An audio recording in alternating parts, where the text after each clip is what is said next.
IDFM 98 de la bande FM, IDFM Radio Anguin, la radio où l'on se sent bien, au-delà du miroir, chaque lundi, et seulement chaque lundi, de 21h à 22h sur l'antenne d'IDFM. Ce soir, nous allons oser l'invisible avec Laurence Baranski qui est dans les studios.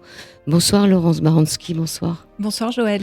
Merci d'être de nouveau avec nous sur l'antenne. Vous êtes coach de dirigeants et conseil, spécialiste des processus de changement individuel et collectif, diplômé en économie et droit social. Vous êtes investi depuis 2000 au sein de la société civile et vous êtes très tôt passionné pour les mystères de l'esprit et de la vie. Vous accompagnez aujourd'hui les personnes et les groupes sur les chemins de la transformation et de la conscience élargie.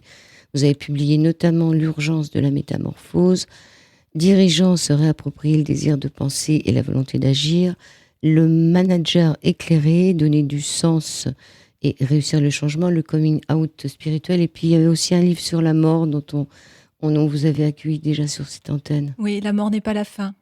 C'était à peu près il y a 1 an et demi. À peu près. Alors ce livre, Oser l'invisible, aux véritables sources de la performance durable, aux éditions Chroniques Sociales, vous l'avez écrit en 2019. Je l'ai écrit en mai 2019, oui tout à fait. Il devait paraître au mois d'avril et bien sûr pour les raisons que nous connaissons, il a été retardé. Il est sorti cette semaine, le 3 exactement. On peut parler des éditions Chroniques Sociales un peu ? Oui, alors les éditions Chroniques Sociales, j'ai eu la chance de publier 2 ouvrages collectifs chez eux et André Soutrenon m'a fait confiance. Je lui ai envoyé le texte et il m'a dit Laurence Banco, on l'édite. Chroniques Sociales, on partage quelque chose en commun. Ce sont des éditeurs engagés. C'est un éditeur engagé. Ce sont des personnes simples et c'est un vrai plaisir de travailler avec eux. Et nous partageons un sujet qui, moi, me tient à cœur. C'est le lien entre la transformation personnelle et la transformation sociale, qui est au cœur d'ailleurs de Oser l'invisible. Et je ne le savais pas la première fois que j'ai contacté Chroniques Sociales, mais on s'est très certainement rencontrés, notamment pour ce point commun, le lien entre l'individuel et le social, le collectif. D'accord, c'est un éditeur que je connaissais pas, mais bon, c'est vrai il existe depuis pas mal d'années, 2000, Ils vont fêter leurs 50 ans, donc ils existent depuis longtemps et ils ont toute une activité parallèlement à l'activité d'édition. Ils ont une activité de formation. Ils sont situés à Lyon, une très belle maison d'édition solide qui s'intéresse véritablement aux idées, aux auteurs et qui sont des passeurs. D'accord. Dans votre épilogue, vous dites que aussi loin que vous vous souvenez, vous êtes interrogé sur la vie et son sens. Petite, vous vous demandiez, mais c'est quoi la vie? Ou encore face à la solitude, la violence ou la tristesse que vous observiez autour de vous. Mais pourquoi les adultes sont-ils comme ça? Vous aviez 36 ans lorsque vous avez vécu une expérience de sortie hors du corps. Et cette expérience d'expansion de conscience vous a fait entrer dans une autre réalité que la réalité matérielle. Oui.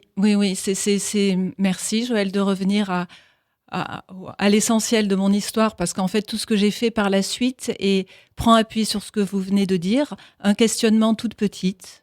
Qui suis-je et quel est ce monde dans lequel je suis née? Ces interrogations sont venues très tôt et j'ai vécu dans le monde et en même temps je l'ai regardé comme font les enfants, certainement beaucoup d'enfants font ça, peut-être tous. Ils ont ce regard étonné, critique et pas toujours émerveillé, mais pas toujours émerveillé sur le monde des adultes et sur cette société. Et j'ai eu ce regard-là petite, ce qui m'a amené à me questionner, à essayer de comprendre le monde intellectuellement, professionnellement et à me comprendre moi-même, qui suis-je. Donc voilà, je suis passée par la psychanalyse, les petites cousines de la psychanalyse. Je me suis interrogée sur moi-même. J'avais des perceptions pas tout à fait immatérielles, sensibles, subtiles. Je ne leur donnais pas trop de sens. Et j'ai donné un sens beaucoup plus fort lorsqu'à 36 ans, j'ai effectivement fait une expérience de sortie hors du corps. Je me suis retrouvée propulsée dans un espace de lumière. Je dansais dans la lumière et j'ai été habiter, traverser. Je n'étais que ce sentiment-là, à savoir tout est amour, tout est lumière dans ce monde.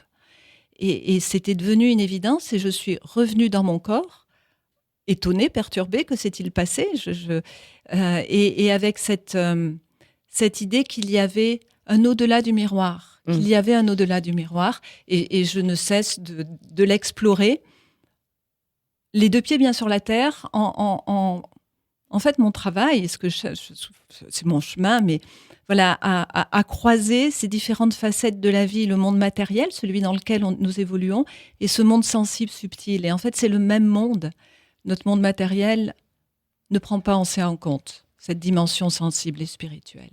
C'est un constat, une conviction. Alors, cette expérience, elle s'est faite toute seule ou vous étiez dans un groupe ou comment ça s'est passé? J'étais toute seule, allongée sur mon canapé. À l'origine de cette expansion de conscience, il y a un chagrin d'amour, très certainement, qui a dû être une grande douleur dans le cœur et qui a provoqué en même temps une grande ouverture de cœur. Donc, voilà, j'étais toute seule et il y a une douleur d'amour, donc il y a une histoire de cœur. Il y a une histoire d'amour dans cette expansion de conscience que je fais à ce moment-là. Oui, c'est vrai que c'est toujours par le cœur que Oui. que ça démarre. Alors, votre livre, entre un ancien système à bout de souffle et de nouveaux modèles encore balbutiants, notre société est en mutation profonde. Quel lien existe-t-il entre notre enfant intérieur et les nouveaux mondes en émergence? C'est drôle parce que vous l'avez écrit avant le Covid et on est en plein dedans, là, la société qui mute et qui... Et avec une accélération assez incroyable, oui. Comme vous l'avez dit dans ma présentation, je m'investis depuis... Alors, je m'intéresse, puisque je me demande depuis que je suis petite, quel est ce monde dans lequel je suis née. Je me suis intéressée au processus de changement. J'ai essayé de comprendre le monde, ce qui m'a amené, comme vous l'avez dit, à faire du conseil et du coaching sur le thème du changement et de la transformation dans les entreprises, les sociétés. Et parallèlement, je me suis investie au sein de la société civile, ce que j'aime appeler la citoyenneté active, à l'échelle française, mais aussi à l'échelle européenne, avec des réseaux internationaux. Et je suis émerveillée, ravie, heureuse, depuis toutes ces années, de constater à quel point cette société civile, les citoyens sont actifs, inventifs, imaginatifs, coopératifs les uns avec les autres, que ce soit dans le domaine de l'éducation alternative, dans le domaine de l'agriculture, dans le domaine de l'alimentation, de la santé. Il y a une intelligence citoyenne, une intelligence humaine absolument épatante, avec des personnes qui ont vraiment des engagements de vie, qui font des choix de vie alternatifs, qui sont à côté d'eux et ils construisent véritablement le monde de demain. Quand je dis le monde de demain, c'est d'autres manières d'être ensemble, de faire société ensemble, avec un autre rapport à la terre et au vivant. Et cette énergie, moi je la vois, je la constate, je l'admire, je suis très reconnaissante depuis une vingtaine d'années, depuis que je m'en suis approchée. Quand on n'est pas dans ce monde-là, parce que je travaille dans les entreprises, quand on est dans le milieu trop professionnel, trop économique, on ne voit pas du tout ce monde-là, ce monde très vivant. Et dès qu'on s'en rapproche, c'est absolument étonnant. J'ai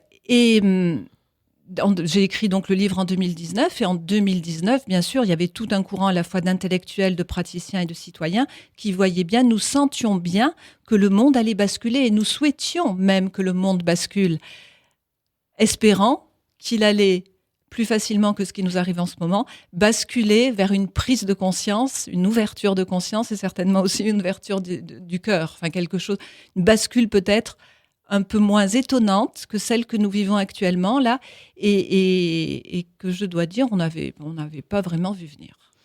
Non, mais personne n'avait vu venir. Alors, vous faites quand même un bilan de ce qui se passe en ce moment. Enfin, dans votre livre, vous donniez 4 illustrations qui montrent que rien ne va plus.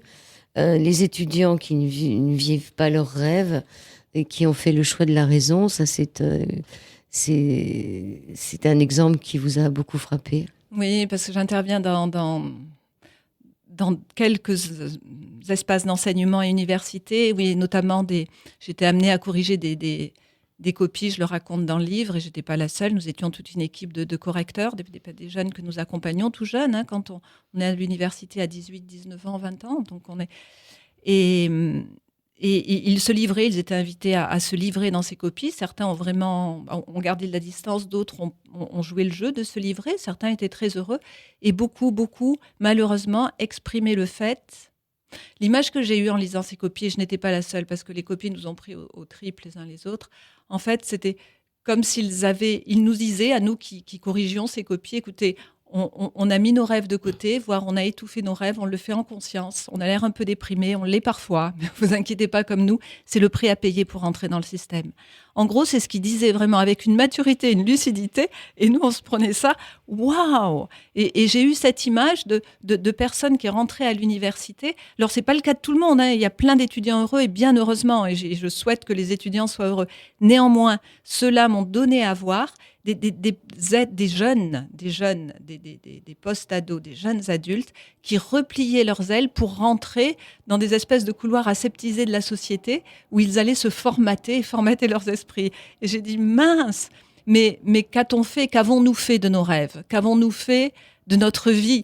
Qu'avons-nous fait de nos désirs et de nos envies?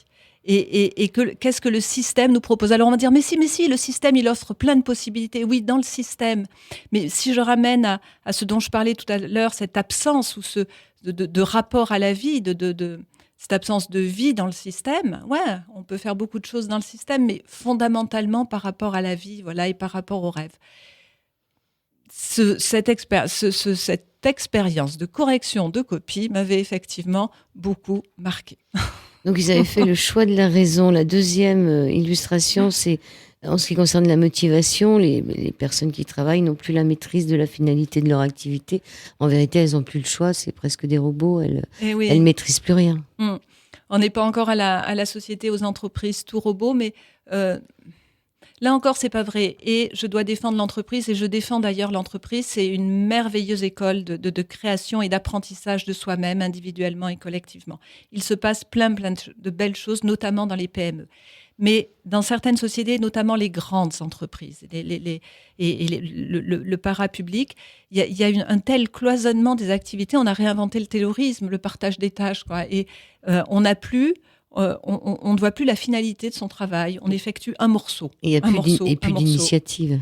Il n'y a plus d'initiative. Alors, ce que je dis ne vient pas seulement de mon regard à moi, ça vient de groupes auxquels j'ai participé ou que j'ai animés, de cadres ou de collaborateurs ou de cadres dirigeants qui souffrent de cette perte de sens dans le travail, de ce rajout, ces ajouts sans fin que l'on a fait ces dernières années de reporting, de process, de mise en place de process, qui, en fait, et on construit des organisations hors sol.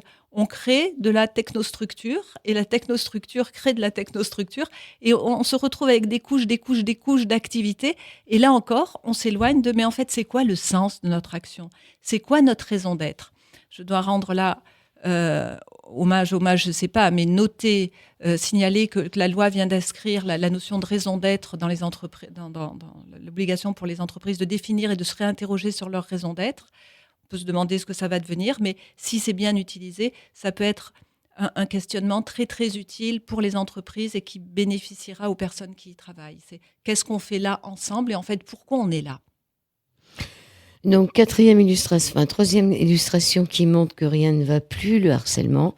Et la quatrième, le grand écart des salaires, le partage des richesses. Là, il y a quand même quelque chose qui ne va plus du tout non plus. Le harcèlement, je l'ai rencontré aussi.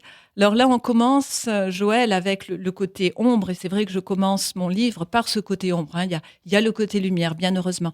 Mais j'ai rencontré, oui, malheureusement, des jeunes filles qui étaient là, elles aussi, en stage ou que j'accompagnais, victimes de ce harcèlement-là. Pas que des jeunes filles, en fait.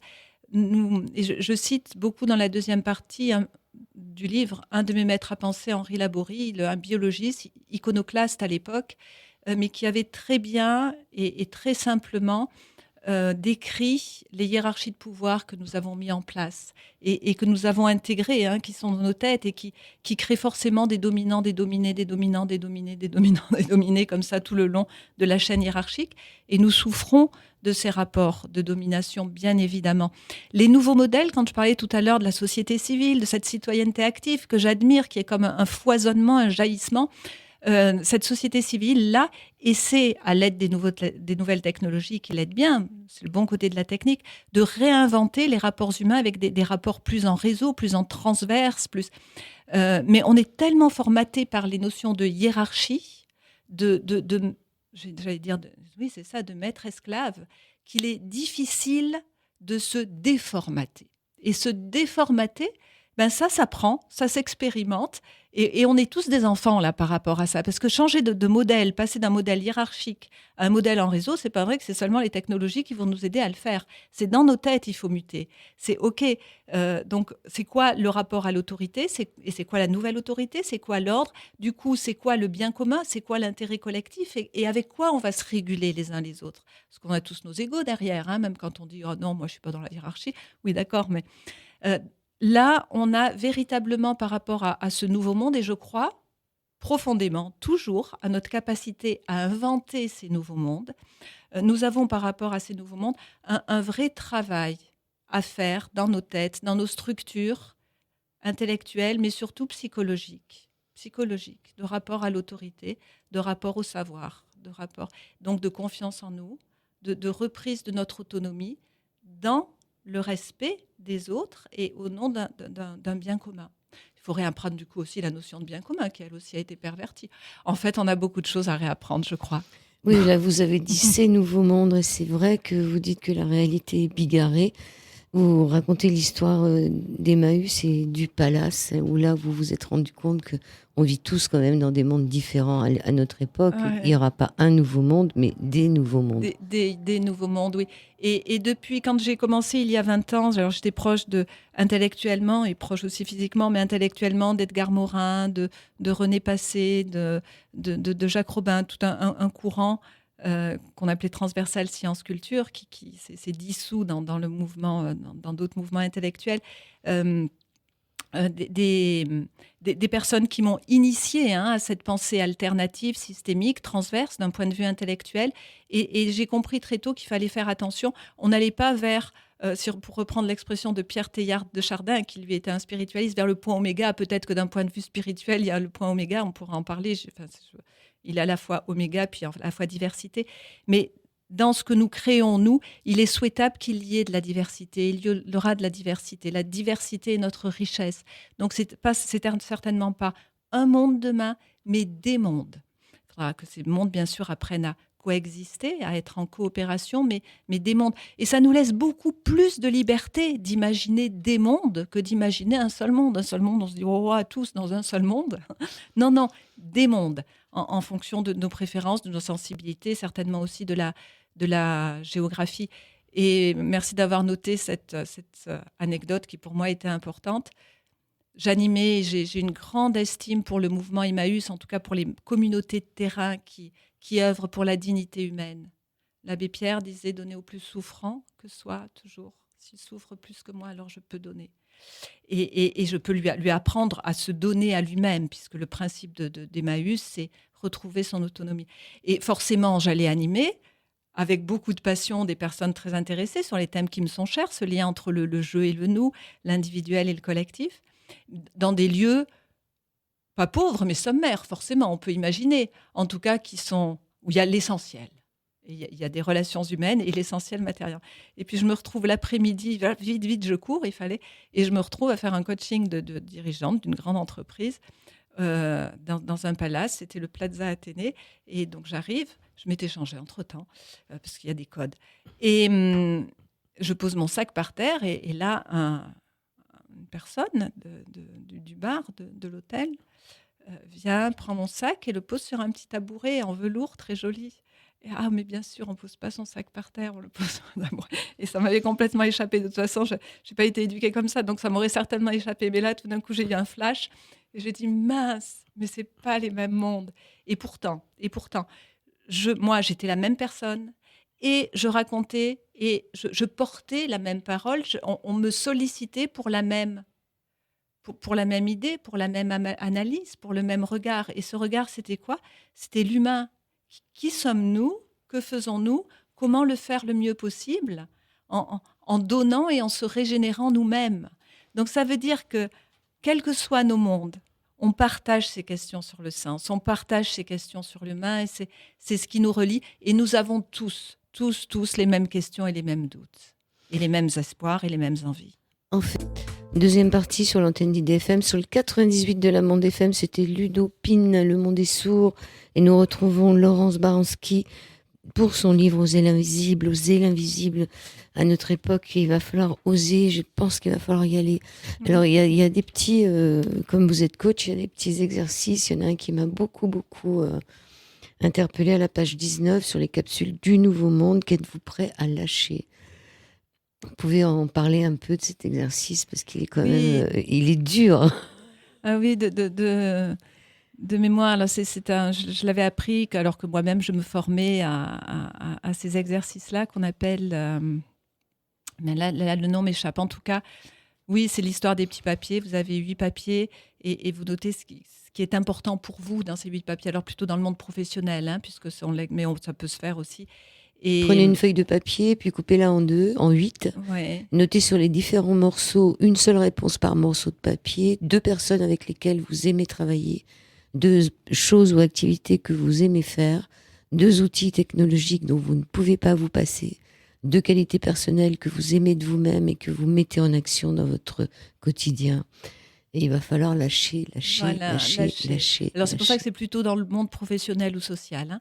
Et il va falloir lâcher parce qu'il y a une histoire de lâcher prise et c'est comme un peu si on était dans une nacelle et il faut donner du lest pour pouvoir s'envoler, pour pouvoir prendre de la hauteur. C'est trop lourd, on peut plus rester en bas, donc il faut s'élever, mais pour s'élever, il va falloir lâcher. Et qu'est-ce qu'on lâche en premier? Parce que on va lâcher de ces trésors, des objets, des activités auxquelles on tient, peut-être une personne qui, ne nous inquiétons pas, elle ne tombera pas, hein. Et puis c'est pas assez, donc il va falloir lâcher jusqu'à n'avoir plus qu'un papier, qu'un trésor dans la main. Et est-ce qu'on est content d'avoir gardé ce trésor? S'il y avait qu'un trésor à garder, est-ce que c'est vraiment celui-là qu'on voudrait garder? Et de fait, en lâchant tous les autres, on a pris de la hauteur et on est content avec son trésor. Et puis il arrive un moment, et c'est le cycle de la vie aussi, où ce trésor-là, lui aussi, parce qu'il faut prendre encore plus de hauteur, on va devoir le lâcher. Moi, j'ai pensé, cet exercice, j'ai pensé qu'on pouvait le faire en tant qu'individu. Hein. Absolument. Mais c'est pas uniquement en entreprise. Je ne le propose pas à titre individuel, mais oui, on peut le faire, bien sûr. C'est en fait l'invitation, parce que mon livre n'est pas un livre sur l'entreprise, mon livre n'est pas un livre qui parle des... C'est un livre qui parle d'humain, parce que ce qui m'intéresse, moi, c'est notre dimension humaine et c'est comment nous faisons humains ensemble sur cette terre à ce moment si particulier qui est celui que nous vivons en ce moment. Alors je ne dis pas en ce moment à l'instant T, mais dans cette période-là qui est une période d'évolution. De toute façon, l'évolution, on la voulait, nous la voulions, on disait le système est fou et on ne peut pas continuer comme ça. Donc comment on va bifurquer, comment on va transformer? Et vous dites en chapitre 2 que tout n'est pas si sombre, hein, que les graines d'un avenir régénéré et pacifié sont en train de germer partout dans le monde. Voilà, c'est ce que je disais, car je ne voulais pas que notre première partie d'interview, Joël, ne soit trop négative. Donc. Mais je suis le fil du livre. Donc... Mais merci, c'est ça. Donc il y a un grand besoin de se relier, ça c'est certain. Il va falloir qu'on apprenne à se relier et qu'il faut qu'on rentre dans l'ère de la reliance. Oui, l'ère de la reliance. L'ère de la reliance. En fait, un système, on dit en systémique, en complexité, que ce qui fait la richesse du système, ce qui fait sa vitalité, ce qui fait sa vie, en fait, c'est les relations qui unissent les éléments du système. Qu'est-ce qui fait qu'on est en vie? Ce n'est pas nos organes, c'est toutes les interactions qui existent entre nos organes et le cerveau. Ce sont ces liens, ces échanges qui font la richesse d'un système. Pour une société, c'est pareil, pour un collectif, pour une famille. C'est la richesse, c'est la qualité des liens qui va faire la richesse du collectif et c'est la bonne santé des liens qui va faire la bonne santé du collectif. Donc à nous de travailler sur ces liens, sur la nature de ces liens, à nous de les alimenter. J'invite à devenir des jardiniers du lien. Le lien, c'est la vie. En fait, à chaque fois qu'on casse des liens, on casse de la vie. On s'en rend pas compte, mais on casse de la vie. Et c'est là qu'on commence à entrer, à faire nos premiers pas dans l'invisible. On les avait déjà fait, mais là, plus clairement, ces liens qui nous unissent les uns aux autres vont être des liens d'affection, des liens intellectuels, des liens relationnels, peu importe la nature du lien, ils sont invisibles. À nous de les entretenir. À chaque fois qu'on les entretient, on entretient de la vie. Et pourtant, vous dites qu'en même temps qu'un mouvement de formatage de masse cherche drastiquement à nous discipliner, tout semble donc organisé pour que notre regard ne se porte pas du côté de la nouveauté en train d'émerger, mais sur l'ancien à préserver et pour lequel il faudrait s'inquiéter. C'est pour ça aussi qu'il faut lâcher l'ancien, c'est ça le plus difficile. Oui, lâcher l'ancien. Je suis étonnée à titre là de citoyenne. Ces dernières années, j'étais étonnée par les analyses que je pouvais entendre à la télé, où les grilles de lecture étaient des grilles de lecture de l'ancien monde, héritées de grilles qui me semblent plus du tout adaptées au présent. Cette société civile dont je vous parle n'est jamais intégrée. Cette richesse humaine, ce désir, cette envie d'autre chose n'est jamais intégrée aux grilles de lecture, je veux dire mainstream.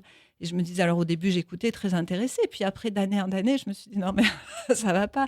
Il y a un tel décalage. Pourquoi zoomer uniquement sur ces anciennes grilles de lecture alors que le nouveau est là, les jardins sont là? Pourquoi est-ce qu'on n'y va pas et pourquoi on ne les intègre pas? Et je m'étais dit, en écrivant le livre, c'était ma réflexion du moment, là, il va falloir choisir, quoi. Parce que si on peut plus concilier les deux mondes, il va falloir avancer. Eh bien, tant pis, vers le nouveau monde en lâchant véritablement l'ancien. C'est compliqué, hein, parce que quand intellectuellement on peut le dire, après lâcher l'ancien, c'est peut-être lâcher un peu de confort, ou c'est lâcher des habitudes, ou c'est lâcher. Donc, moi, je ne pense pas qu'il faille se forcer, hein. Par contre, on peut écouter ses désirs, ses envies de vie, ses envies de trajectoire de vie, et avoir l'audace et d'avancer vers ces désirs-là, se faire le cadeau de construire sa vie après tout comme on aimerait la construire. Et ne pas oublier, quand vous dites qui sommes-nous véritablement, quel que soit notre métier ou notre place dans la société, nous sommes toutes et tous des enfants déguisés en grands. Voilà. Parce que travailler le lien, en fait, et travailler la qualité, la vie m'a appris, moi, c'est que pour travailler ma relation à l'autre, il va falloir que j'aille travailler d'abord ma relation à moi-même. Ma relation à l'autre va être conditionnée par ce que je crois de moi, ce que je m'autorise. Si je me ferme des potentiels émotionnels, si je me ferme, forcément, je ne pourrai pas nourrir la relation de cet engrais-là. Donc, il y a tout un travail sur soi, la rencontre de soi-même, de son enfant intérieur, et la libération de son enfant intérieur, parce que nos rêves, notre rêve d'amour, il est au fond de nous, c'est notre enfant intérieur. Il n'arrête pas de crier au fond de nous, mais vas-y, vis, ris, sois joyeux, découvre, émerveille-toi. Et en tout cas, fais-moi le cadeau, si toi tu veux pas t'émerveiller, là, le grand, la grande, fais-moi le cadeau, moi, de l'émerveillement. Et il n'arrête pas de nous dire ça. Et la société, voilà, je reviens aux étudiants là, qui rentrent, qui replient leurs ailes et qui rentrent dans les couloirs formatés. On l'a étouffé, cet enfant. Donc, il y a toute une partie du livre où j'invite à ce voyage à l'intérieur de soi-même pour aller réveiller.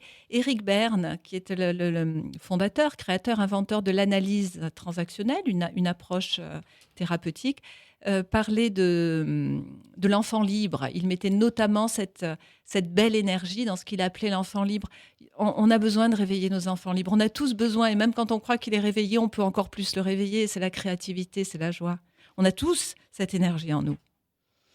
La politique d'amitié aussi d'une certaine, comment elle s'appelle cette Deborah Nunes, une amie brésilienne qui travaille beaucoup, qui œuvre beaucoup. Les Brésiliens sont très avancés sur toutes ces idées que je propose là et que j'énonce. Et réinventer, tisser les liens, devenir des jardiniers du lien, c'est aussi retrouver le véritable sens de l'amitié, de la solidarité, de la fraternité. Exemple que je cite d'ailleurs, pour moi, le mouvement des Gilets jaunes qu'on peut regarder de multiples manières, et je ne vais pas rencontrer dans ces multiples manières. Il y en a une qui pour moi a été essentielle, et elle m'est apparue très vite. C'était la création de fraternité, la création de liens. Et je trouve ça merveilleux parce que ce mouvement, et je suis sûre dans la vie des personnes, a créé de la vie. Après, il y a des commentaires voilà, on peut dire ce qu'on veut, mais c'est ça l'essentiel, c'est de recréer ce lien-là, de recréer de la vie, de recréer de la vraie fraternité, mais pas de la fausse qui est dans les livres, non, de la vraie, dans l'ici et maintenant. C'est ce à quoi invite Déborah, oui, à travers son action. C'est ce qu'il faisait sur les carrefours, sur les ronds-points. Oui, absolument. Alors, dans les capsules du Nouveau Monde, la communication, les fondamentaux à ne pas oublier, sur une base 100 correspondant à ce que j'ai l'intention de dire, si la communication se fait dans une attention particulière, Comme c'est souvent le cas dans la vie courante, personnelle et professionnelle, le processus de déperdition s'analyse ainsi. C'est important de savoir qu'on perd énormément dans la communication. Énormément entre ce que j'ai l'intention de dire, ce que je vais oser dire, ce que je vais dire réellement, ce que l'autre va entendre, Ce qu'il ce va qu'il va comprendre. comprendre, et pas entendre uniquement d'un point de vue sonore, hein, mais il y a peut-être des mots, il va pouvoir ne pas entendre des choses que je vais dire, pas intellectuellement, psychologiquement, psychiquement. Et bref, jusqu'à ce qu'il va retenir et être capable de répéter. Les études, cette étude-là, et elle faisait référence, il y a une déperdition énorme, on en est à 10-5% à la fin, sur 100% de ce que je voulais dire. Et je vais être mon premier censeur, je ne vais pas dire tout ce que je voulais dire. Et puis même ce que je voulais dire, je ne vais pas le dire clairement, aussi clairement que je l'ai dans la tête. Donc il y a tout un travail. À travers cet exercice-là, c'est toujours sympa d'avoir des chiffres et d'avoir comme ça des pourcentages, ce que j'illustre à travers cet exercice-là, c'est que la relation avec les autres, ça s'apprend. On n'apprend pas, on fait comme si c'était inné, la relation aux autres. On ne l'apprend pas à l'école. Être citoyen avec les autres, on ne l'apprend pas, alors que ça s'apprend. On devrait apprendre la communication non violente, la CNV, hein, que j'apprécie beaucoup également, tout petit, mais pas pour apprendre, pour se former à des techniques, non, pour comprendre, en fait, pour rendre l'invisible visible, pour comprendre ce que nous sommes en train d'échanger avec l'autre, ce que nous échangeons avec nous-mêmes et ce que nous échangeons avec l'autre, pour changer de paire de lunettes. Et c'est une première approche de l'invisible. Voir ces liens, voir la nature de ces liens, voir l'engrais que nous mettons ou que nous ne mettons pas, c'est une manière de regarder. Nous devrions être formés tout petits, être enseignés, on devrait nous enseigner, on devrait expérimenter cet aspect-là de la relation. Je veux dire que c'est la première marche de l'invisible, certainement. Oui, au moins que les enfants prennent conscience. Alors, on dit aussi qu'une personne retient en moyenne 10% de ce qu'elle entend, 20% de ce qu'elle entend et voit, 50% de ce qu'elle entend, voit et fait, 80% de ce qu'elle entend, voit et fait et qui la motive. Et oui, c'est dans l'action qu'on... Donc, le fait de voir, c'est plus important d'entendre et de voir. Donc, la télé a plus d'importance que la radio, parce qu'à la radio, on entend, on ne voit pas. L'image aurait plus d'impact, oui. Mais si on fait que voir ou que entendre, ou que voir et entendre, ça va nous influencer, mais on ne va pas apprendre. Donc ça ne va pas nous donner la capacité de faire. Donc c'est juste une influence extérieure qui fait rien sur nous. Enfin, on n'est pas plus capable. Donc on agit juste sur notre intellect et notre émotionnel. Donc il faut faire. Il faut faire, et faire avec les autres, expérimenter, et puis tant qu'à faire, trouver des méthodes d'expérimentation joyeuses.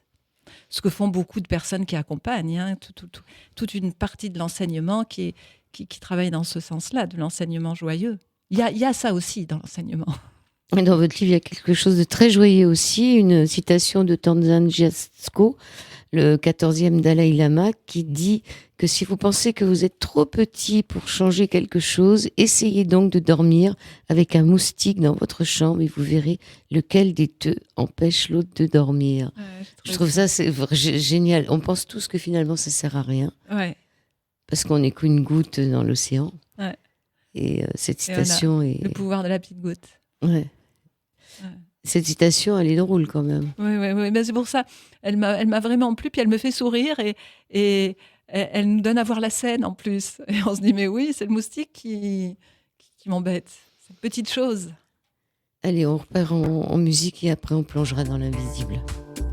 Pas si sourd que ça, je pense, le monde de Laurent Baranski. Il y en a quand même qui entendent, hein, puisqu'on disait en deuxième partie que si on entend, on n'a que 10%. Si on entend et si on voit, on a un peu plus. Je pense qu'en ce moment, on voit les choses. Hein. Oui, le monde n'est pas si sourd que ça. En plus, on voit les choses. Alors, une plongée dans l'invisible. Mettre la vie au centre de nos organisations et de la société, c'est également y mettre l'immatériel, l'impalpable et l'invisible. Dans cet invisible-là, il y a quelque chose qui ne se voit bien qu'avec le cœur, disait le renard du Petit Prince, associant au mystère de la vie et de l'invisible celui de l'amour. Exprimer nos 5 dimensions, les 3 premières, on les connaît. Oui, les 3 premières, l'intellect, dimension surdimensionnée dans nos sociétés matérialistes, la dimension physique, qui est traiter d'une certaine manière. Hein. Il vaut mieux, avec une image de ce qu'est le beau ou la bonne santé, mais en tout cas la dimension physique qui a quand même longtemps été coincée, qu'on commence à libérer un peu, et la dimension émotionnelle dont nous venons de parler, qui est importante aussi. Donc celle-là, on y est habitué. Il y en a une à laquelle on est moins habitué. Si on est habitué, mais en fait, c'est pas ça. Il y a peu de temps, c'était une dimension taboue. Et à titre personnel, il y a 20 ans, je ne pouvais pas, parce que c'était mal vu, prononcer son nom dans les entreprises. Il s'agit de la dimension spirituelle. Je le cite dans le livre, il y a un ouvrage que j'avais écrit il y a 20 ans, et puis déjà, j'étais sensible à la spiritualité. Et j'avais écrit 4 pages sur 300, 400 qui parlaient de spiritualité et qui dénonçaient l'omerta qu'il y avait par rapport à la manière dont on traitait cette dimension spirituelle, la question de l'esprit, la question du sens. Et une personne connue qui devait préfacer, quand elle a vu que j'avais 4 pages sur la spiritualité, elle m'a dit non, non. Et dès qu'on prononçait le mot spiritualité, il y avait suspicion, il y avait risque, il y avait secte, c'était terrible. Et moi, j'ai grandi, en fait, ces 20 dernières années, en me disant, mais c'est pas possible, cette dimension-là, nous devons la reconnaître parce qu'elle est constitutive à part entière de nous-mêmes. Cette dimension spirituelle, c'est la question du sens, et nous sommes tous en quête de sens, c'est la question de l'esprit. Et nous avons tous cette perception de l'esprit, de quelque chose de plus grand que nous. Ce sont nos valeurs, quelles que soient nos croyances religieuses, quelles que soient nos croyances sur la vie, cette dimension est fondamentale.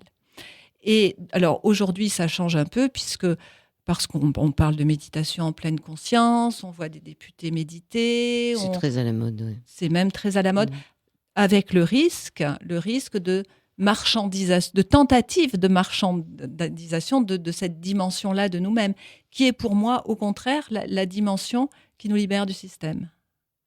Quand je dis qui nous libère du système, qui nous libère de nos propres carcans, qui nous permet de faire évoluer nos propres formatages pour grandir à nous-mêmes et être en mesure de donner naissance à autre chose.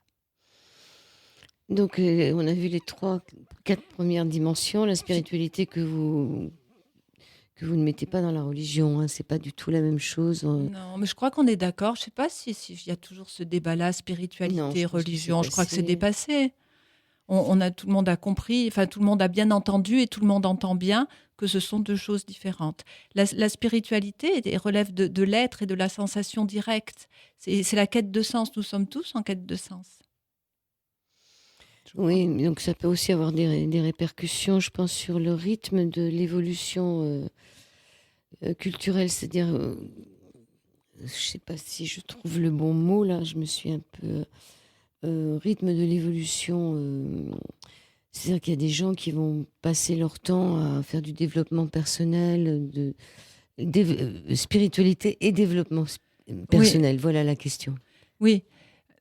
C'est la frontière. Le développement personnel, la spiritualité, ce que je tente d'expliquer dans le livre, parce que je tente de lever effectivement cet amalgame qui pour moi est une erreur et un amalgame qui n'a pas lieu d'être, mais j'en parle justement pour expliquer qu'il n'a pas lieu d'être, l'amalgame entre spiritualité et religion, 2 choses différentes, et chacun choisit la religion de son choix ou pas. La spiritualité est une autre énergie, un autre courant intérieur de soi-même. Un autre amalgame, c'est spiritualité et développement personnel. Je respecte, et moi-même, je travaille dans le domaine du développement personnel pour moi-même, sur moi-même. Ça n'a rien. C'est pas la spiritualité. La spiritualité nous amène plus loin. La spiritualité, elle a à voir avec l'ontologie. L'ontologie, c'est l'être, l'essence de l'être. Elle va nous faire toucher du doigt la métaphysique. Elle va nous faire toucher du doigt les grandes questions existentielles. Elle peut être aussi très déstabilisante et pas du tout dans le bien-être. Elle touche de plus en plus aujourd'hui, et ça c'est merveilleux, et je suis heureuse de vivre à notre époque parce que on assiste à ce phénomène-là. Elle touche de plus en plus, elle rejoint la science, certes une certaine science, la science post-matérialiste, une science qui est portée encore aujourd'hui par des pionniers, mais des scientifiques qui nous disent dont les découvertes ou les hypothèses rejoignent les spiritualités, les traditions de sagesse. Je vais prendre un exemple sur la question du temps, sur la question de la conscience, sur la question de l'âme qui est première par rapport au corps. On entre dans ce champ-là avec la spiritualité. On on entre ailleurs, quoi. C'est pas du développement personnel, c'est autre chose. Donc devenir des acteurs quantiques, comme vous le dites, se souvenir du futur, un peu comme le fait Morrison. Se souvenir du futur, il y a un Et oui, exercice oui, où moi en 2530 ou 2350, je ne sais plus, des enfants viennent parler à leurs ancêtres qui sont nous de maintenant et leur posent des questions sur eux. Oui, alors pour rejoindre quand nous parlions des quatre dimensions, dimension physique, émotionnelle, intellectuelle et spirituelle, lorsqu'on arrive à ajuster, à faire danser, à équilibrer, à faire danser ensemble ces quatre dimensions, on entre dans la dimension holistique. Et cette dimension holistique, c'est effectivement la dimension que les scientifiques vont appeler quantique, qu'autrefois on a pu appeler akashique. Erwin Laszlo l'appelait akashique, qu'on peut appeler aussi éthérique dans les traditions, dans la sagesse hindoue, on va l'appeler le éthérique du mot éther, hein, qui était le cinquième élément, qui a été longtemps considéré comme le cinquième élément. Donc, est-ce qu'on est dans la science, dans la physique, dans la spiritualité? On ne sait pas bien. Mais on est en tout cas dans une réalité invisible, et cette réalité invisible, c'est en fait la réalité de l'esprit et la réalité de la conscience. Et la dimension holistique, entrer dans sa dimension holistique, c'est entrer dans cette dimension de soi-même qui est la dimension invisible. C'est la dimension, c'est la vérité. Enfin, quand j'écris Oser l'invisible, en fait, ce que je dis, c'est que c'est cette dimension-là sensible, subtile et lumineuse qu'il est important d'aller explorer individuellement et collectivement et de la réintégrer pour réintégrer toutes ses richesses et sa puissance dans nos vies ici-bas sur la Terre. Quand je dis ici-bas, c'est parce qu'elle est de l'autre côté du miroir, cette dimension-là.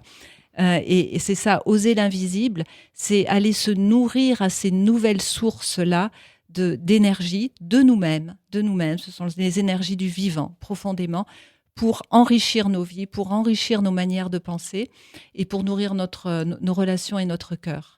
Et là, je crois profondément que la clé de la transformation, la clé de la métamorphose que nous sommes en train de vivre est dans cet alignement et dans cette recherche-là de l'invisible.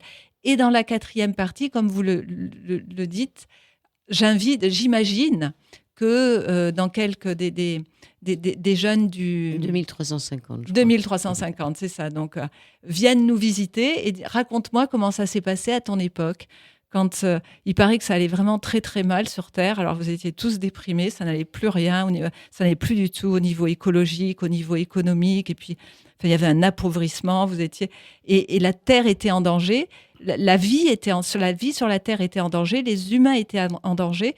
Or, ce que nous apprenons, nous, dans nos cours d'histoire, c'est qu'il s'est passé un phénomène absolument formidable.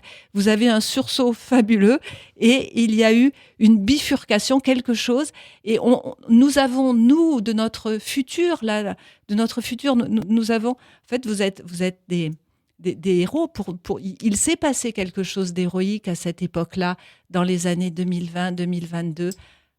Et les jeunes du futur disent « Raconte-moi, cher ancêtre, comment ça s'est passé ?» Et les ancêtres, nous donc, les lecteurs, nous racontons comment, oui, ça allait vraiment très très mal. Ça allait mal d'un point de vue écologique, sanitaire, économique, social. Et il y a eu un sursaut, il s'est passé un sursaut. Et effectivement, à partir du moment où on a compris quelque chose, on a été capable ensemble de se mettre en mouvement, ensemble, par petits groupes.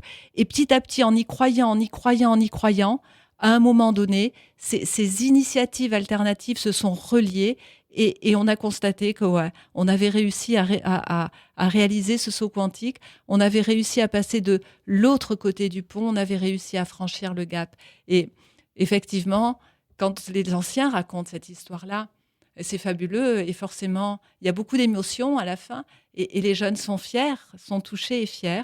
Et les anciens, se racontant leur propre histoire, ils sont fiers d'eux aussi quand même. C'est un peu comme les histoires de guerre que racontaient nos ancêtres. Alors, devenir des acteurs quantiques, penser positif, ça c'est important, être sur la même fréquence. J'avance parce qu'il reste peu de temps.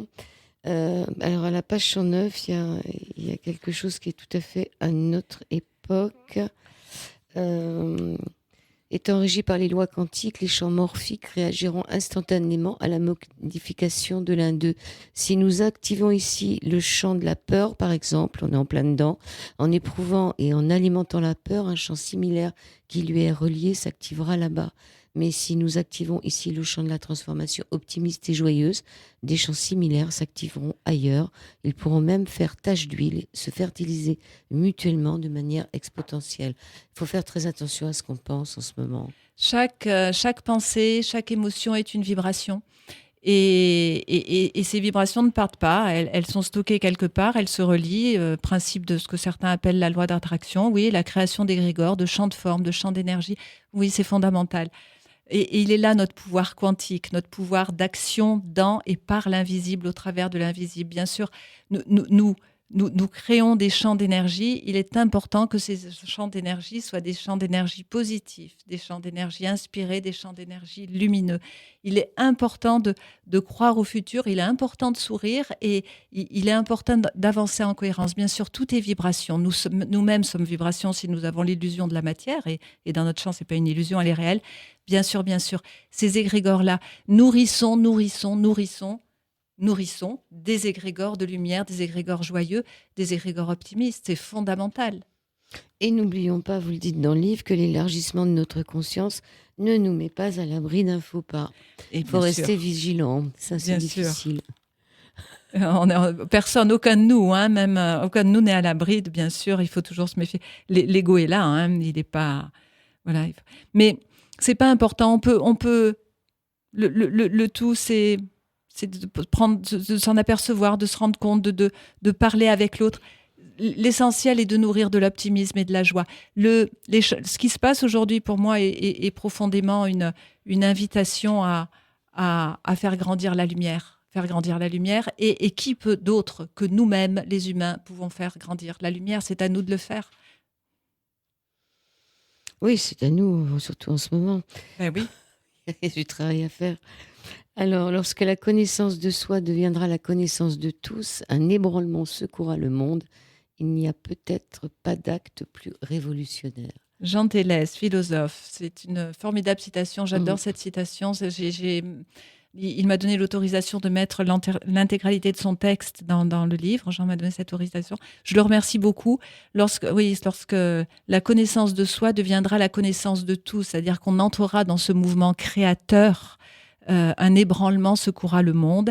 Il n'y a peut-être pas d'acte plus révolutionnaire. La révolution d'aujourd'hui passe par cette révolution intérieure. Et cette révolution intérieure n'est pas qu'une révolution de nous-mêmes, c'est aussi une révolution qui se joue dans l'invisible. Très bien. L'écopsychologie, vous parlez aussi, quant à elle, est une discipline qui dresse des ponts entre l'écologie, l'étude des conditions d'existence au sein de la nature, et la psychologie, l'étude de la psyché. Voilà, comprendre. Je parlais au début de la transformation personnelle en lien avec la transformation sociale, du rapport entre le je et le nous. Une autre manière de le dire, effectivement, c'est en parlant du rapport à notre propre nature et de notre rapport à la nature. Et les deux sont liés. Ouais. Alors, qu'est-ce qu'on pourrait dire pour terminer l'émission? Donc, ce livre, Oser l'invisible, aux véritables sources de la performance durable, de Laurence Baranski, est publié aux éditions Chroniques Sociales. Vous n'avez pas un site ou quelque chose où les gens peuvent se retrouver? Si, pour me retrouver, j'ai un site laurencebaranski.com et une page Facebook sur laquelle je publie davantage des posts qui ont à voir avec l'invisible, beaucoup, pas que, mais beaucoup, parce que ce que je viens de dire, je suis convaincue et je ne suis pas la seule à être convaincue. S'aligner, se relier aux dimensions les plus élevées de soi-même, stabiliser sa conscience à un niveau le plus élevé possible et se relier avec les autres à ces niveaux élevés. C'est vraiment un enjeu, j'y crois profondément et je le raconte pas mal sur Facebook. Oui, alors vous dites 5 nouvelles potentialités. Élargir notre perception du réel, régénérer l'environnement, savoir créer des synchronicités. C'est important, créer l'avenir à l'aide de nos intentions, nos rêves. Ce qu'on disait. Développer son intuition en connectant l'invisible. À faire confiance à la part de nous qui est dans ces champs-là, qui sont des champs réels, qui sont les champs de la conscience.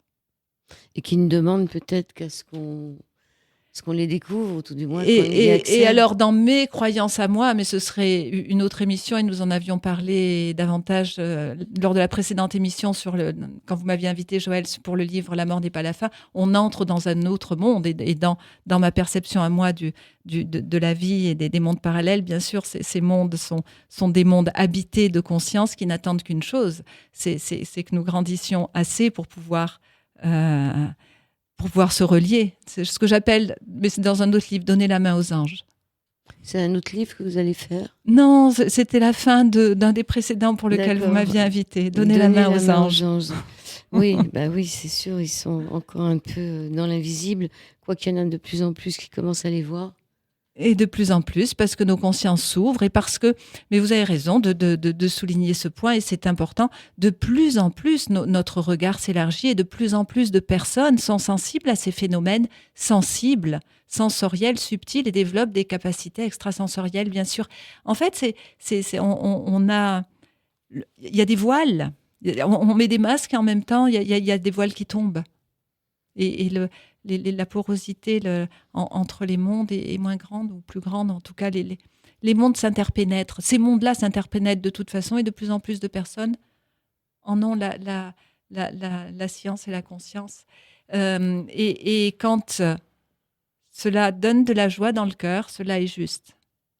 Alors, vous vous posez une question, mais qu'est-ce qu'on va faire de tout cet amour qu'on va trouver? Mais il y a aussi ce qui vous a marqué. Qu'est-ce qui vous a le plus marqué? C'est avant tout cela, cet élan de la jeunesse qui nous renvoyait, nous les plus anciens, dont la vie était déjà tracée, à notre incapacité à imaginer des manières différentes d'être et d'agir, et à notre difficulté criante de sortir de notre confort et de nos schémas de reproduction. L'ancienne génération se montrait incapable de mettre en œuvre un autre modèle. Il fallut l'audace et la créativité de la jeunesse. Vous y croyez beaucoup à cette jeunesse? Oui, parce que là, vous évoquez la partie où j'imagine, c'est ce passage que nous réussissons, ce saut quantique.